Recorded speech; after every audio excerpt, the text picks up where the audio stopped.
Now we will start with refraction through a glass slab. Refraction through a glass slab. तो children, इसमें मैंने एक glass slab दिखा रखा है ए बी सी डी, ठीक है। और मैंने सपोज कर लिया है कि ग्लास स्लैब का रिफ्रैक्टिव इंडेक्स n है और एयर से रेस चल रही है, पी क्यू इंसिडेंट रे जो एयर से चल रही है at an angle of incidence small i. जब ये ग्लास में एंटर करेगी यानी डेंसर मीडियम में एंटर करेगी तो रिफ्रैक्टेड रे नॉर्मल की ओर बेंड हो जाएगी।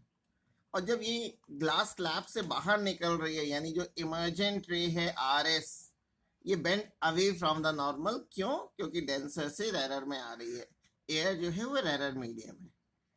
तो जब भी ग्लास स्लैब में रिफ्रैक्शन होता है तो हमेशा जो इमर्जेंट रे आर एस है और जो इंसिडेंट रे पी क्यू है जिसको मैंने आगे प्रोड्यूस कर दिया है, ये हमेशा आपस में पैरेलल होती है। Incident ray P Q and R S R always parallel. तो इंसिडेंट रे और इमर्जेंट रे के बीच की जो ये परपेंडिकुलर डिस्टेंस है जिसको मैंने स्मॉल डी से रिप्रेजेंट कर रखा है, आर एम को स्मॉल डी से रिप्रेजेंट कर रखा है, इसको बोलते हैं लैटरल डिस्प्लेसमेंट। Lateral displacement. तो अब इसको डिफाइन करना है। मैंने यहाँ डेफिनेशन नहीं लिखी है लेकिन आप लोग नोट्स में लिखेंगे। तो कैसे लिखेंगे? When rays are incident on a glass slab, then the emergent ray is always parallel to the incident ray. Once again, when rays are incident on a glass slab, then the emergent ray RS is always parallel to the incident ray. The perpendicular distance between the emergent ray and the incident ray is called lateral displacement small d.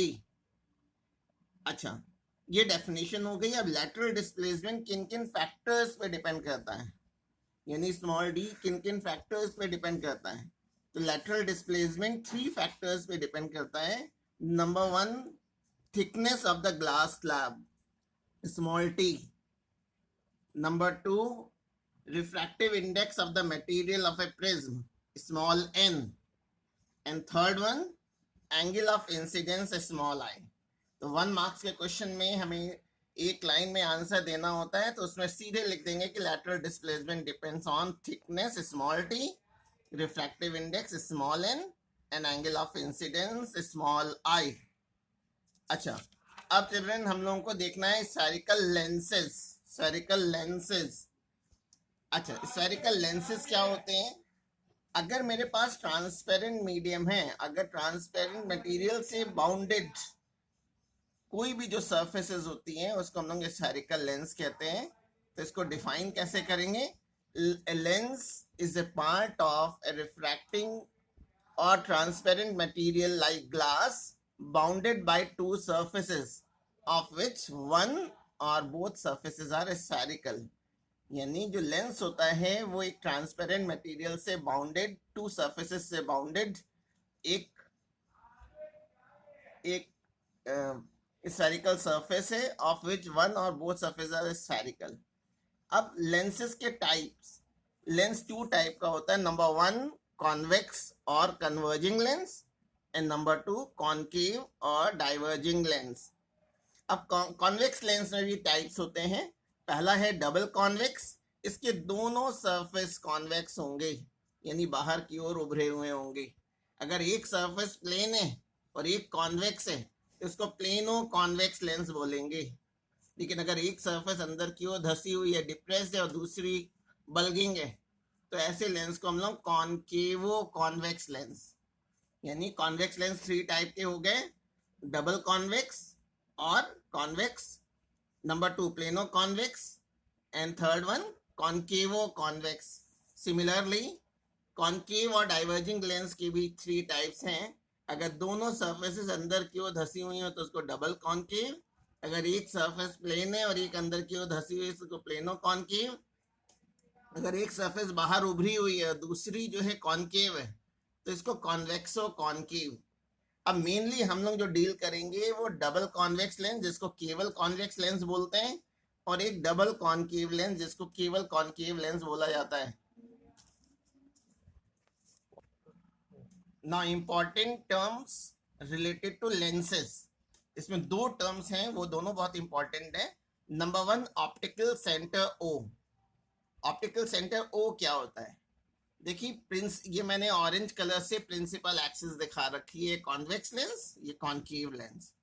तो principal axis है वो point जहां से जाने वाली जो raise है बिना डेविएट हुए स्ट्रेट चली जाती है। अगर लेंस थिन है तो प्रिंसिपल एक्सिस है वो पॉइंट जहां से जाने वाली रेज रिफ्रैक्शन के बाद बिना डेविएट हुए स्ट्रेट चली जाती हैं, उसको हम लोग ऑप्टिकल सेंटर कहते हैं। लेकिन अगर लेंस थिक है, लेंस अगर थिक है, तो उस केस में जो इंसिडेंट रे होती है वो पैरेलल होती है इमर्जेंट रे की। ठीक है, तो it is a point on the principal axis from where after refraction rays pass straightway without showing any deviation is called optical center O. अब नेक्स्ट टर्म है प्रिंसिपल फोकस। प्रिंसिपल फोकस, अब lenses में to focus होते हैं, एक को हम लोग बोलते हैं फर्स्ट फोकस f1 और दूसरे को सेकेंड फोकस f2। अब फर्स्ट फोकस क्या होता है? फर्स्ट फोकस को f1 सिंबल से लिखते हैं। देखिए प्रिंसिपल एक्सिस में वो पॉइंट, प्रिंसिपल एक्सिस में वो पॉइंट जहां से चलने वाली रेज लेंस से रिफ्रैक्शन के बाद प्रिंसिपल एक्सिस के पैरेलल हो जाती है, उसे हम लोग लेंस का फर्स्ट फोकस कहते हैं और f1 सिंबल से लिखते हैं। तो डिफाइन करना होगा तो कैसे डिफाइन करेंगे? It is a point on the principal axis from where the rays starting from it or passing through it after refraction through the lens become parallel to the principal axis of the lens. Concave lens के case में आपको appear होंगी कि ये focus पे आ रही है। ठीक है, अच्छा अब सेकेंड फोकस, सेकेंड फोकस को f2 सिंबल से लिखते हैं और ये फर्स्ट फोकस का बिल्कुल उल्टा होता है। इसमें रेस प्रिंसिपल एक्सिस के पैरेलल इंसिडेंट करते हैं और प्रिंसिपल एक्सिस के पैरेलल इंसिडेंट होने वाली रेस लेंस से रिफ्रैक्शन के बाद प्रिंसिपल एक्सिस पे किसी पॉइंट पे मीट करेंगी। जिस पॉइंट पे मीट करती हैं उसे हम लोग सेकेंड फोकस कहते हैं। इसको डिफाइन कैसे करेंगे कि when rays are incident parallel to the principal axis on a lens, then after refraction they meet at a point in case of convex lens or appear to meet at a point in case of concave lens is called principal focus of a lens. Principal focus को ही केवल focus भी बोलते हैं। अगर केवल focus कह रहे हैं इसका मतलब है प्रिंसिपल फोकस या सेकेंड फोकस। ठीक है, अब हम लोगों को नेक्स्ट हेडिंग देखनी है फोकल लेंथ। फोकल लेंथ पहले भी पढ़ चुके हैं, मिरर के केस में भी देख चुके हैं। फोकल लेंथ क्या होता है? कोई भी फोकस हो, वो चाहे फर्स्ट फोकस f1 हो या सेकेंड फोकस f2 हो, फर्स्ट फोकस f1 या f2 से ऑप्टिकल सेंटर O तक की जो डिस्टेंस होती है उसको हम लोग फोकल लेंथ कहते हैं। यानी distance between the focus f1 और f2 from the optical centre O is called focal length of a lens. अगर कॉन्वेक्स लेंस है यानी कन्वर्जिंग लेंस, जो रेस को कन्वर्ज करेगा, एक पॉइंट पे मोड़ेगा, उसकी फोकल लेंथ पॉजिटिव लेते हैं। और कॉन्केव या डाइवर्जिंग लेंस जो रेस को फैला देगा, उसकी फोकल लेंथ हमेशा नेगेटिव होती है। अच्छा, अब नेक्स्ट हेडिंग है फोकल प्लेन। फोकल प्लेन क्या होता है? देखिए अगर रेस प्रिंसिपल एक्सिस के पैरेलल नहीं है लेकिन आपस में अगर पैरेलल है, ठीक है, when parallel rays are incident on a lens, then after refraction through a lens they meet at a point। ठीक है, जब रेस पैरेलल इंसिडेंट करते हैं किसी लेंस पे तो रिफ्रैक्शन के बाद वो किसी पॉइंट पे मीट करती हैं। उस पॉइंट से पास होने वाले वर्टिकल प्लेन को, उस पॉइंट से पास होने वाले वर्टिकल प्लेन को जो प्रिंसिपल एक्सिस के परपेंडिकुलर होगा उसको फोकल प्लेन कहते हैं। और फोकल प्लेन ने प्रिंसिपल एक्सिस को जिस पॉइंट पे कट किया है वो प्रिंसिपल फोकस f2 होगा। ठीक है, तो हम लोग ने देख लिया कि फोकल प्लेन क्या होता है कि अगर रेस पैरेलल आपस में इंसिडेंट हो रही हैं तो रिफ्रैक्शन के बाद वो जिस पॉइंट पे कट करेंगी उससे पास होने वाले वर्टिकल प्लेन को फोकल प्लेन कहते हैं, और फोकल प्लेन प्रिंसिपल एक्सिस के परपेंडिकुलर होता है। जिस पॉइंट पे प्लेन प्रिंसिपल एक्सिस को कट करेगा वो लेंस का सेकेंड फोकस या प्रिंसिपल फोकस कहलाएगा। ठीक है। Now next heading, lens formula. हम लोग ने मिरर में मिरर फॉर्मूला पढ़ा था, अब यहाँ पे लेंस फॉर्मूला देखना है। तो लेंस फॉर्मूले में भी कुछ टर्म्स आपके होंगे, जैसे मिरर में थे स्मॉल यू होता था ऑब्जेक्ट की डिस्टेंस, वहां पे हम लोग पोल से डिस्टेंस लेते थे। यहाँ पे यू जो होगा वो पोजीशन ऑफ ऑब्जेक्ट होगा, कहाँ से, पोल से नहीं, ऑप्टिकल सेंटर ओ से। वी इमेज की पोजीशन होगी, इमेज की पोजीशन मीन डिस्टेंस, कहाँ से होगी, ये भी ऑप्टिकल सेंटर ओ से। और लेंस फॉर्मूला फोकल लेंथ जो होगा उसको स्मॉल एफ सिंबल से लिखते हैं। तो लेंस फॉर्मूले में फॉर्मूला क्या होता है, 1/f is equal to 1/v minus 1/u। Mirror फॉर्मूले में इस माइनस की जगह प्लस होता था। ठीक है, अगर पहले बार वीडियो में अगर क्लियर नहीं हो तो यहाँ समझ लेंगे कि लेंस फॉर्मूला और मिरर फॉर्मूले में डिफरेंस क्या है। लेंस फॉर्मूले में यहाँ पे निगेटिव साइन होता है, 1/f is equal to 1/v minus 1/u, जबकि मिरर फॉर्मूले में होता है 1/f is equal to 1/v, यहाँ माइनस की जगह प्लस हो जाएगा, यानी प्लस 1/u। ठीक है, कुछ स्टूडेंट कह रहे थे कि लीनियर मैग्निफिकेशन वाली वीडियो क्लियर नहीं थी, तो यहाँ पे मैं linear magnification of a mirror और linear magnification of a lens को एक साथ डिफाइन कर रहा हूँ। ठीक है, लीनियर मैग्निफिकेशन एक्चुअली होता क्या है, जैसे अगर आप मिरर के सामने, स्फेरिकल मिरर के सामने या स्फेरिकल लेंस के सामने अगर आप खड़े हो जाएं तो आपकी इमेज कैसी बन रही है, सीधी बन रही है यानी इरेक्ट बन रही है, या इन्वर्टेड बन रही है, छोटे साइज की बन रही है या बड़े साइज की बन रही है, ये सब लीनियर मैग्निफिकेशन से पता चलता है। अगर मैं ऑब्जेक्ट के साइज को स्मॉल h सपोज कर लूं और इमेज के साइज को h डैश, तो जो h डैश यानी इमेज का साइज है और जो ऑब्जेक्ट का साइज है उसका रेशियो लीनियर मैग्निफिकेशन कहलाता है। अब देखिए डिफाइन कैसे करेंगे, the ratio of height of the image या size of the image h dash to the height of the object small h formed by a lens और मिरर। अगर आप लेंस के केस में डिफाइन कर रहे हैं तो फॉर्म्ड बाय ए लेंस लिख देंगे, और अगर मिरर के केस में डिफाइन कर रहे हैं तो लिख देंगे formed by a mirror is called its linear magnification. Linear magnification को स्मॉल m सिंबल से लिखते हैं, तो small m is equal to h dash upon h। इसका एक और फॉर्मूला भी होता है small v by small u। ठीक है, स्मॉल v और स्मॉल u ऊपर हम लोग देख चुके हैं, small v position of image होती है और small u position of object. यही फॉर्मूला लीनियर मैग्निफिकेशन का थोड़ा सा चेंज हो जाता है अगर हम मिरर की बात कर रहे हैं। मिरर के केस में m is equal to h dash upon h is equal to minus v upon u। Mirror के केस में माइनस होता है, जबकि लेंस के केस में यहाँ पर प्लस साइन होता है। ठीक है, अच्छा, तो लीनियर मैग्निफिकेशन आपको समझ में आ गया होगा कि इमेज के साइज और ऑब्जेक्ट के साइज का जो रेशियो होगा वो लीनियर मैग्निफिकेशन कहलाएगा। अगर आपको लेंस के केस में कह रहे हैं तो आप लिख देंगे linear magnification of a lens, और मिरर के केस में कह रहे हैं तो कह देंगे लीनियर मैग्निफिकेशन ऑफ मिरर।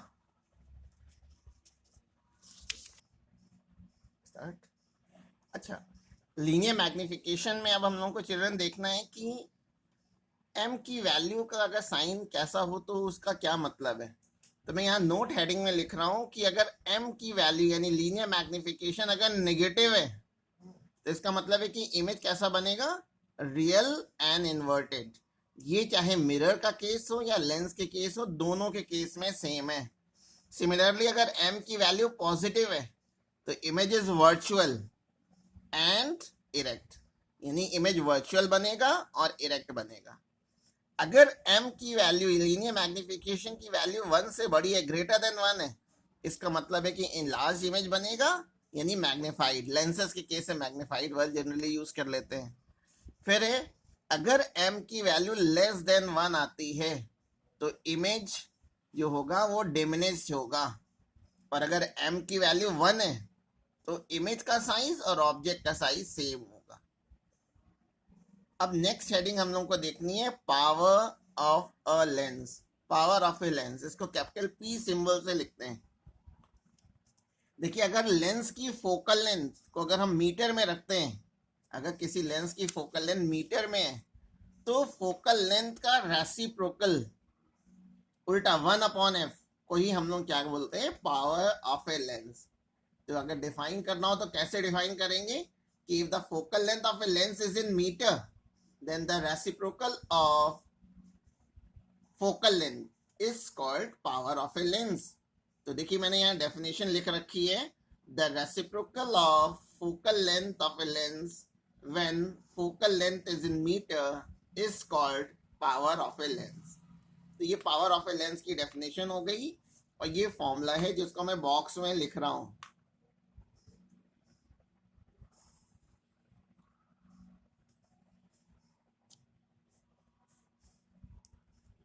अगर फोकल लेंथ मीटर में है तब P इज इक्वल टू हो जाएगा 1/f, मैंने ब्रैकेट में लिख दिया है इन मीटर। लेकिन अगर फोकल लेंथ सेंटीमीटर में तो 100/f फॉर्मूला होगा। आपको ब्रैकेट में मेंशन करना है कि फोकल लेंथ मीटर में है या सेंटीमीटर में है। अब इसकी एसआई यूनिट क्या होती है, यानी पावर की यूनिट क्या होती है। पावर हम लोग ने क्लास 10th में पढ़ा, 9th में पढ़ा था, वो अलग पावर था। यहाँ लेंस से रिलेटेड पावर है, वहां पावर की यूनिट हम लोग पढ़ते थे वॉट। लेकिन लेंस की जब पावर हम लोग देखते हैं तो उसकी यूनिट होती है dioptre, DIOPTRE, dioptre. Capital D symbol से इसको लिखते हैं। अब डायोप्टर को डिफाइन करनी है तो अगर हम इस फॉर्मूले में P is equal to 1/f में f की वैल्यू 1 पुट कर दें तो P की वैल्यू 1 आ जाएगी। P इज इक्वल टू 1 क्या, 1 डायोप्टर। तो अगर डिफाइन करना है तो कैसे करेंगे कि if the focal length of a lens is 1 metre then the power of a lens is called 1 dioptre. अगर और शॉर्ट में लिखना है तो लिख सकते हैं कि power of lens of focal length 1 metre is called 1 dioptre. ठीक है, power of a lens of focal length 1 metre is called 1 dioptre और ओनली डायोप्टर। अब पावर की वैल्यू अगर दे रखी है, कहीं पॉजिटिव दे रखी है कहीं नेगेटिव दे रखी है, तो इसका क्या मतलब है। देखिए, अगर पावर की वैल्यू पॉजिटिव दे रखी है तो इसका मतलब है कि जो लेंस होगा वो कॉन्वेक्स होगा, यानी कन्वर्जिंग लेंस होगा। और अगर पावर की वैल्यू नेगेटिव है, power of a lens negative है, तो वो कॉन्केव लेंस और डाइवर्जिंग लेंस होगा। लेकिन अगर कई लेंसेज एक दूसरे के कांटेक्ट में रख दिए जाएं, 2 और मोर देन 2 लेंसेज अगर कांटेक्ट में रखे हुए और कंबाइंड लेंस की पावर निकालनी है P, तो उसका फॉर्मूला हो जाएगा P1 + P2 + P3। और यहाँ हम लोग देख चुके हैं कि पावर इज इक्वल टू होता है 1/f। तो अगर हमें फोकल लेंथ को बताना है, कंबाइंड लेंस की फोकल लेंथ, तो यहाँ 4th पॉइंट में मैंने लिखा हुआ है कई लेंस अगर एक दूसरे के कांटेक्ट में रखे हैं और कंबाइंड लेंस की फोकल लेंथ निकालनी, तो इस P की जगह मैंने 1/f रख दिया, P1 की जगह 1/f1, P2 की जगह 1/f2, P3 की जगह 1/f3 और सबको ऐड कर लिया। ठीक है, अब चिल्ड्रन हम लोग को देखने हैं कि जैसे मिरर में हम लोग ने देखे थे रूल्स फॉर इमेज फॉर्मेशन, यहाँ पे भी हम लोग को रूल्स देखने हैं। मिरर में 4 रूल्स होते थे, यहाँ पे 3 रूल्स हैं। इसका फर्स्ट रूल क्या है। फर्स्ट रूल देखिएगा, मैंने इसको लैंग्वेज में नहीं लिख रहा हूँ, इसको केवल मैंने डायग्राम बना के दिखा रहा हूँ। फर्स्ट रूल क्या है कि जब कभी भी रेज प्रिंसिपल एक्सिस के पैरेलल इंसिडेंट होगी, जब कभी भी रेज प्रिंसिपल एक्सिस के पैरेलल इंसिडेंट होगी, कोई भी लेंस हो, कॉन्वेक्स लेंस हो या कॉन्केव लेंस, कॉन्वेक्स लेंस को कन्वर्जिंग लेंस कहते हैं, इसलिए ये रेज को क्या करेगा, कन्वर्ज करेगा। और ये कन्वर्जिंग रेज फोकल F2 से पास होंगी, फोकस F2 से पास होंगी। ठीक है, अच्छा, तो यहां पर भी रेज हमने दिखा दिया है कॉन्केव में भी, तो ये डाइवर्जिंग लेंस है इसलिए इसने रेज को डाइवर्ज कर दिया। इसको पीछे बढ़ाएंगे तो ये F1 से पास हो जाएगी। तो फर्स्ट पॉइंट क्या हो गया कि when rays are incident parallel to the principal axis, then after refraction it passes through focus f2 या it passes through focus. ठीक है, f2 f1 मेंशन करने की जरूरत नहीं है.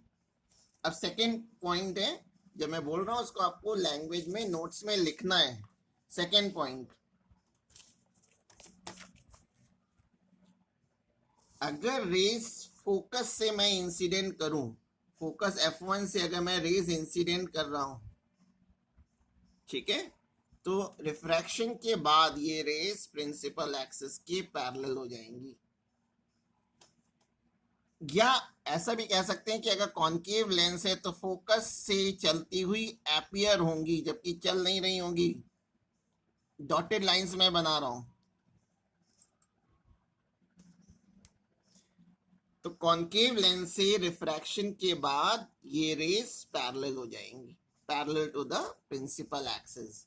तो फर्स्ट रूल क्या था कि when rays are incident parallel to the principal axis then after refraction it passes through focus. ठीक है. और second point, when rays are incident from focus then after refraction they become parallel. फिर third point है, थर्ड rule जो है, अगर हम लोग रेज को ऑप्टिकल सेंटर O से इंसिडेंट कर रहे हैं, ऑप्टिकल सेंटर O से, तो ऑप्टिकल सेंटर की डेफिनेशन में हम लोग ने पढ़ा था कि ऑप्टिकल सेंटर से इंसिडेंट होने वाली रेज बिना डेविएट हुए स्ट्रेट चली जाती हैं, डेविएट नहीं होगी. अगर नॉर्मली कुछ नहीं कह रखा है तो हम लोग लेंस को थिन लेते हैं और थिन लेंस में रेज डेविएट नहीं होती हैं. ठीक है, यानी जब कभी भी रेज ऑप्टिकल सेंटर से इंसिडेंट होगी तो बिना डेविएट हुए स्ट्रेट चली जाएगी. अच्छा, ये हमारा जो है रूल्स हो गए. अब असाइनमेंट आपको मैं दे रहा हूं. देखिए इसके जो नोट्स हैं, कुछ पेजेस के नोट्स मैंने 18 अप्रैल वाले लेक्चर में मैंने भेज दिए थे और जो बच गए हैं उसको मैं आज आपको दूंगा. कुछ अब इसमें होम असाइनमेंट्स हैं, या होम असाइनमेंट को समझ लीजिएगा कि कैसे लिखना है आपको. जैसे हम लोग ने मिरर में इमेज फॉर्मेशन के केसेस पढ़े थे, वैसे यहाँ लेंस में भी आपको करना है. तो मैंने पहला होम क्वेश्चन जो है, draw image formation by a thin convex lens. कई केसेस में आपको करना है. Number 1, object is at infinity. Object is at infinity. अगर ऑब्जेक्ट इंफिनिटी पर है तो उसका इमेज कैसा होगा, यानी उसका नेचर कैसा होगा, उसका साइज क्या होगा और उसकी पोजीशन क्या होगी. तो मैं आपको एक डायग्राम में बना के दिखा रहा हूं. जैसे केस ए है, केस ए आपसे कॉन्वेक्स लेंस के केस में कह रहा है, तो सबसे पहला काम है कि मैंने एक कॉन्वेक्स लेंस बना दिया,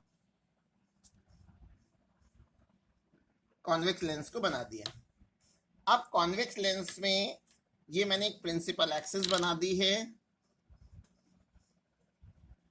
प्रिंसिपल एक्सिस हो गई.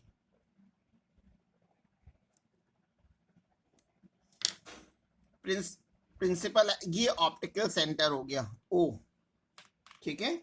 अब किसी ऑब्जेक्ट इन्फिनिटी पर है, और जब भी ऑब्जेक्ट इन्फिनिटी पर होता है, ये मैंने कोई ऑब्जेक्ट ए बी दिखा दिया है, ये इन्फिनिटी पे रखा हुआ है ऑब्जेक्ट ए बी, और इन्फिनिटी से जो चलने वाली रेज होती हैं वो हमेशा प्रिंसिपल एक्सिस के पैरेलल इंसिडेंट होती है.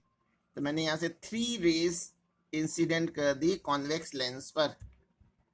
तो रिफ्रैक्शन के बाद, ये हम लोग पढ़ चुके हैं रूल नंबर 1 में. रूल नंबर 1 ये हम लोग ने देखा था कि रूल नंबर 1 में हम लोग ने पढ़ा था कि जो रेज प्रिंसिपल एक्सिस के पैरेलल चलती हैं, रिफ्रैक्शन के बाद फोकस से पास होती हैं. तो मैंने इस रेज को फोकस से पास करा दिया. चिल्ड्रन, ये डायग्राम आपको खुद बनाना है. मैं इसके 1-2 पार्ट आपको होमवर्क वाले करके दिखा रहा हूं. तो जहां ये रेज इंटरसेक्ट करेंगी वहां पर इमेज बन जाएगा. तो इमेज कहाँ पे बन रहा है? फोकस पे बन रहा है, F2 पर, क्योंकि कॉन्वेक्स लेंस में फर्स्ट फोकस लेफ्ट साइड में होता है और सेकंड फोकस राइट साइड में होता है. ऑब्जेक्ट ए बी था, लेकिन इमेज का साइज बिल्कुल पॉइंट साइज से बन रहा है. तो आपको 3 हेडिंग लिखनी है. पहला नेचर. नेचर, नेचर में क्या लिखेंगे? इमेज कैसा बन रहा है, यहाँ पे रेज एक्चुअल में कट कर रहे हैं तो इमेज इज रियल, और रियल इमेज हमेशा इन्वर्टेड बनता है, रियल एंड इन्वर्टेड। इसका साइज क्या है, इमेज का साइज बिल्कुल पॉइंट साइज, पॉइंट साइज। और कहां पे बन रहा है, पोजीशन, पोजीशन में आप बता देंगे at focus F2, at focus F2। ठीक है, आपको होमवर्क में अब बियॉन्ड 2F1 रखा हुआ है, at 2F1, beyond F1 and 2F1, object is at focus F1, और एक है between F1 and optical centre O। अब इसको जरा देखिएगा, F वाला केस ये बोर्ड एग्जाम्स में बहुत आता है, जब ऑब्जेक्ट फोकस और ऑप्टिकल सेंटर के बीच में हो।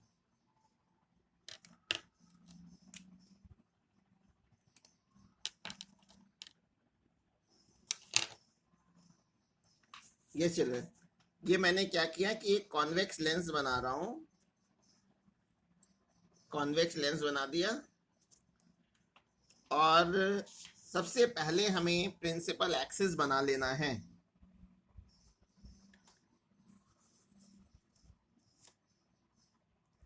ये फर्स्ट फोकस F1 मैंने दिखा दिया, ये ऑप्टिकल सेंटर O है। ठीक है, तो अकॉर्डिंग टू हेडिंग ऑब्जेक्ट जो है F1 और ऑप्टिकल सेंटर O के बीच में रखा हुआ है। तो मैंने ऑब्जेक्ट ये AB कोई ऑब्जेक्ट ले लिया, ऑब्जेक्ट AB है जो F1 और O के बीच में रखा हुआ है। ठीक है, अब आपको 2 रेज इंसिडेंट करनी है। पहली रेज प्रिंसिपल एक्सिस के पैरेलल,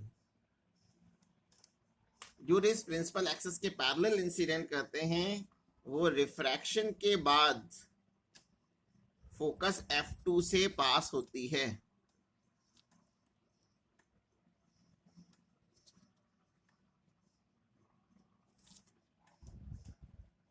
ठीक है, और सेकेंड रेज हम ऑप्टिकल सेंटर O पे इंसिडेंट करेंगे।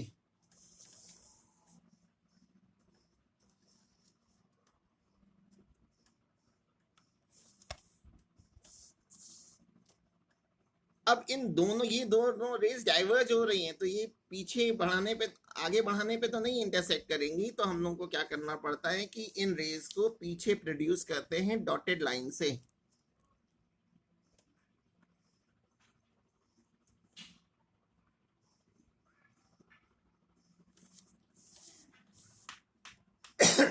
जहां ये दोनों रेज इंटरसेक्ट कर रही हैं वहां ऑब्जेक्ट ए बी का इमेज बन जाएगा। तो ये ए डैश बी डैश इमेज है। अब किसे देखें अगर चिल्ड्रन, तो ऑब्जेक्ट ए बी सीधा रखा हुआ था, इमेज भी सीधा बन रहा है, यानी नेचर कैसा हो गया, नेचर मतलब सीधा बन रहा है या उल्टा। इमेज अब किसे सीधा बन रहा है तो लिख देंगे कि इरेक्ट। और जो इरेक्ट इमेज होता है वो कैसा होता है, हमेशा वर्चुअल, डॉटेड लाइन से बना रखा है इसलिए वर्चुअल होगा। इमेज का साइज कैसा होगा, ऑब्जेक्ट से बड़ा बन रहा है इसलिए कह देंगे मैग्नीफाइड, मैग्नीफाइड को इनलार्ज्ड भी लिख देते हैं।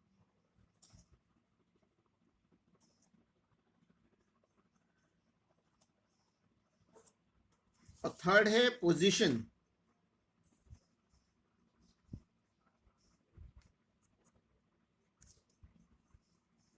तो ये जो इमेज बन रही है वो F1 के बाहर बन रही है, तो यहां लिख देते हैं बियॉन्ड F1, बियॉन्ड F1। आपको थ्योरी ज्यादा नहीं लिखनी है, बस इससे से हेडिंग करके लिखना है। तो ये आपको 6 केसेस हैं जिनमें से मैंने केस A और केस F आपको करके दिखा दिया है। इसी तरह आपको बाकी केसेस करने हैं, ये आपका होम असाइनमेंट है। और ये 2 क्वेश्चंस और हैं जो मैं इस साइड में दिखा रहा हूं। क्वेश्चन नंबर 2 थोड़ा समझ भी लीजिएगा, जिससे ये डाउट नहीं रहे कि ये क्वेश्चन करे कैसे जाएंगे। The power of a lens used in spectacled is -2.5 dioptre. इससे पावर को नेगेटिव दिखा रखा है, नेगेटिव पावर होती है कॉनकेव लेंस की। तो आपसे कह रहा है what is the focal length and nature of the lens. तो जरा देखिए इसको, अगर आपको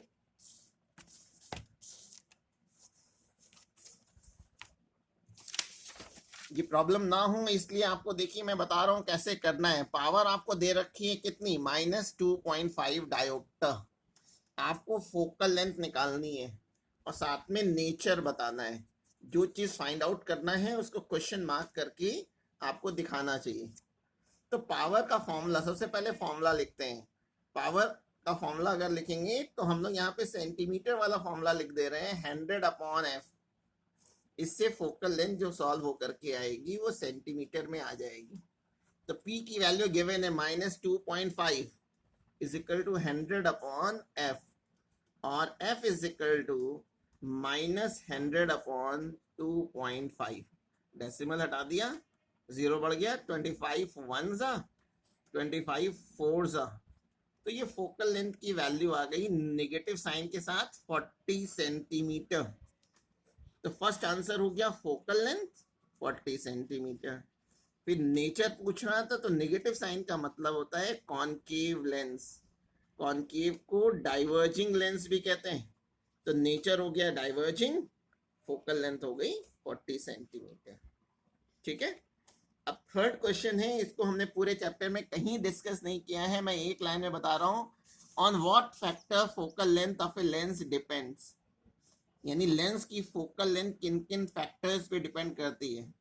तो फोकल लेंथ और लेंस की जो होती है केवल 2 फैक्टर्स पे डिपेंड करती है। फर्स्ट है material of the glass. Material of the glass को रिफ्रैक्टिव इंडेक्स बोलते हैं। और सेकंड होता है radius of curvature. Radius of curvature capital R। तो 2 फैक्टर्स पे डिपेंड करती है focal length. Number 1 material of the glass and number 2 radius of curvature of 2 surfaces. ठीक है। देखिए कुछ होमवर्क आपको जो 18th वाले में मैंने पिक्स भेजी हुई हैं उसमें आपको मिल जाएंगे, और कुछ नोट्स जो बचे रह गए हैं उसको अभी मैं आपको सेंड करूंगा। ओके, टोटल कितनी देर की बन गई?